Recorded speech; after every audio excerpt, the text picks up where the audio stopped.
Mimi kwa jina naitwa Betty Mlaki, afisa elimu mstaafu.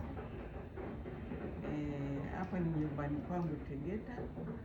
Kama mnavyoona mashamba tumeandaa na mtaalamu baada ya kukubaliana, na kwa kweli ya mashamba tumeandaa mwezi wa 4 na hadi mnavyoona sasa hivi mwezi wa 4 tarehe 17, na sasa hivi tunavuna uyoga wa damu. Kutokana na kwanza mimi ni mstaafu na umri wangu umeenda kwa kweli, nimependelea nifanye hii kazi ya kupanda uyoga kwa sababu hainigharimu sana muda wangu wala nguvu zangu.